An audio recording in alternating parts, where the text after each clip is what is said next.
the problem of economics. How do you create a perfect economic system or perfect money, right? People had tried to solve it for thousands and thousands of years. Isaac Newton was the head of the treasury, of the mint, I guess, in London in his day. And so lots of learned people try to solve the problem of economics, and then along comes Satoshi. And Satoshi's kind of a cryptographer, systems engineer type computer engineer. And so it's a computer scientist that comes up with the perfect economic system, just like it's clockmaker that solves the problem of location, just like it's bicycle mechanics that teach you how to fly. And that's kind of the story of history. It's always someone that surprises you with some breakthrough from a field you didn't expect at a time you didn't expect it. Throughout the week, MicroStrategy CEO Michael Saylor has actively participated in interviews and conferences, consistently emphasizing the significance of Bitcoin. He has taken the stage to educate people about Bitcoin's use cases, highlighting that it is not merely an investment option but a necessity for achieving complete financial freedom. Saylor has repeatedly expressed MicroStrategy's unwavering trust in Bitcoin since 2020, considering it the only institutional-grade investable asset within the crypto space. He further emphasizes that Bitcoin is widely recognized as a global digital commodity. In his recent tweets, Saylor asserts that Bitcoin provides financial immortality and independence from centralized currencies. He emphasizes that Bitcoin's value extends beyond the need for an alternative currency, as it represents a higher level of economic freedom and stability. In a video shared, Saylor reiterates the importance of Bitcoin in a global economic context and explores its personal significance from a more individual perspective. Please take a moment to like this video, subscribe to the channel, and don't forget to drop your comment and observations in the comment section below. Thanks and enjoy the video. What's particularly beautiful about Bitcoin is that it is a perfect machine constructed of imperfect parts to be operated by imperfect people. And so the genius is, right? The genius is what we want to do is have millions and millions of computers that are all randomly interacting with each other. But we want to, on average, generate a block every 10 minutes. But, sometimes it's 11 minutes and sometimes it's 2 minutes and sometimes it's 56 minutes. And so it's not actually 10 minutes, but because of the difficulty adjustment, which is a first order negative feedback loop, that first order negative feedback loop and enough transactions causes the entire system to dynamically target that 10-minute goal. And then we want to allow anybody in the world to create a Bitcoin mining rig, and we want to allow any engineer to make it work faster. Okay, so that's a very uncontrolled variable. Like any of 8 billion people can do as much Bitcoin mining as they want. And we can we can mine with CPUs and GPUs and first order ASICs and S9s and S19s and S19 pluses or pros. All these things are changing, and I can overclock them and underclock them, and there is no central ruler.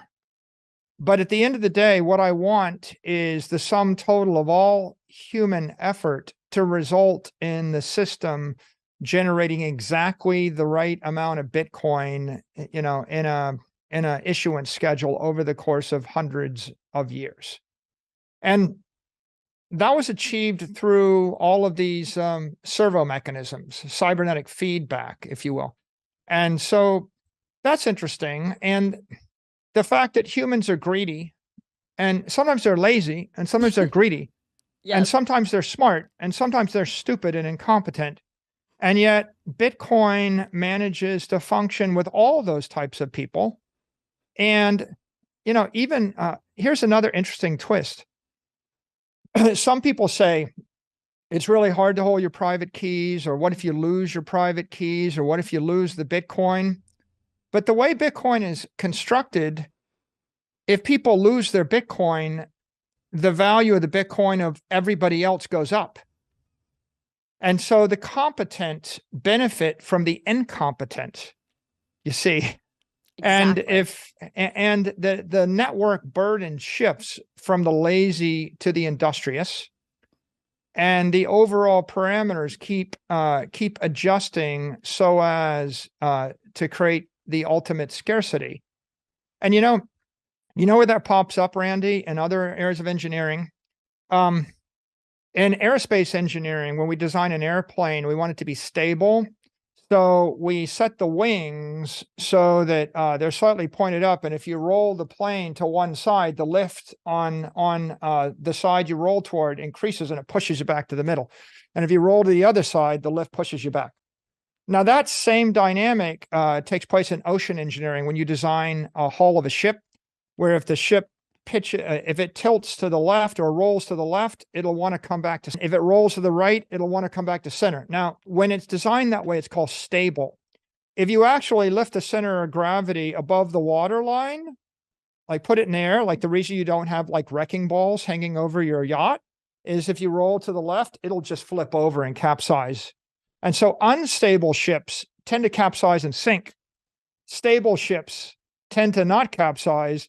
And of course, stupid engineers sink all their ships, and smart engineers create ships that don't sink. Despite the intensified crackdown by the US government on the cryptocurrency industry, there exists a love-hate dynamic towards digital currencies. Interestingly, the US Treasury itself holds a substantial stash of 207,189 bitcoins, valued at $5 billion, making it the largest known state-owned Bitcoin reserve. MicroStrategy CEO Michael Saylor challenges the misconception that the world or the government is entirely against Bitcoin, emphasizing that Bitcoin has received endorsements from various governments and establishments. Saylor highlights the distinction between crackdowns on cryptocurrencies in general and Bitcoin specifically. He explains that Bitcoin is not just a cryptocurrency but a unique digital property. He asserts that the belief that the government is entirely opposed to Bitcoin is a false statement. The video provides further insights from Saylor on this topic. I don't think there's a worldwide attack on Bitcoin. I think that there's a worldwide regulatory crackdown on a lot of crypto ideas, like digital currency, a digital security, a digital exchange, and a digital token. But those are all related ideas, but they're not Bitcoin. If we take Bitcoin, which is the idea of a digital commodity, which is a store of value or digital property, that has been endorsed by 4 presidential candidates. Kennedy and DeSantis both have endorsed it. Yep. It has been endorsed by the head of the CFTC and the head of the SEC. It has been adopted. It has been acknowledged as a legitimate asset by the head of the European Central Bank and by the head of the Federal Reserve. And it has been acknowledged as an asset by the White House. So it has also been acknowledged by Fidelity and by BlackRock, right? The 2 largest money managers in the world. So if you're looking to the world to see, are they going to acknowledge Bitcoin as an asset class and as a legitimate crypto commodity? Well, I think you have your answer. There is no government in the world I'm aware of that's banning it. Even the Chinese aren't banning the ownership of Bitcoin. What they're attacking is potentially the mining of it or the crypto trading. And there's a lot of controversy around, can I issue a stable coin? Can I issue a security that's a crypto token? Can I issue crypto derivatives? And we could talk about any of those things if you want. But the most important point to take away is you should separate Bitcoin from crypto.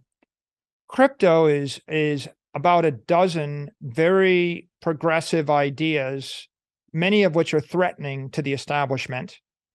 Bitcoin is one overarching revolutionary idea, the idea of digitally transforming property and putting it in cyberspace.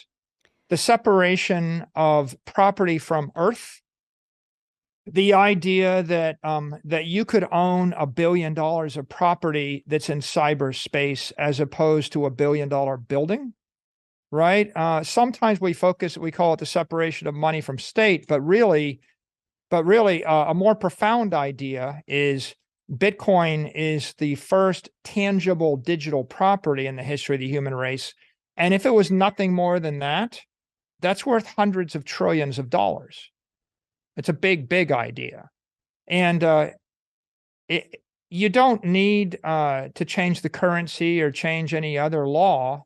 Right? Every nation on earth would benefit from having trillions of dollars of digital property because the digital property is the basis of the 21st century economy. In an unexpected turn of events that has the potential to reshape the cryptocurrency landscape, BlackRock, the largest asset manager in the world, has recently filed for a Bitcoin trust with the U.S. Securities and Exchange Commission. This comes at a time when regulatory scrutiny has been heightened against leading cryptocurrency exchanges like Coinbase and Binance. BlackRock's eShares Bitcoin Trust intends to utilize Coinbase custody as its custodian, as stated in the filing with the SEC. BlackRock's decision to file for a Bitcoin trust rather than an exchange-traded fund is seen as a strategic move in response to the current regulatory climate surrounding cryptocurrencies. As the world's leading asset manager, overseeing trillions of dollars in assets, BlackRock's entry into the Bitcoin space could significantly increase institutional interest in cryptocurrencies. This, in turn, may drive mainstream adoption and potentially influence regulatory perspectives. However, obtaining approval for its Bitcoin trust is not guaranteed for BlackRock. The SEC has historically approached Bitcoin-related investment products with caution, and recent enforcement actions against prominent cryptocurrency platforms indicate a continued trend of regulatory vigilance. If BlackRock does secure approval, it could mark a watershed moment in the wider acceptance of Bitcoin and possibly other cryptocurrencies among institutional investors. These recent developments highlight the thrilling and potentially transformative era at the intersection of finance and technology, but also underscore the regulatory complexities that require careful navigation. For more Daily Dose Crypto news, check out these 2 awesome videos on your screen. Click now and we will see you on the next video.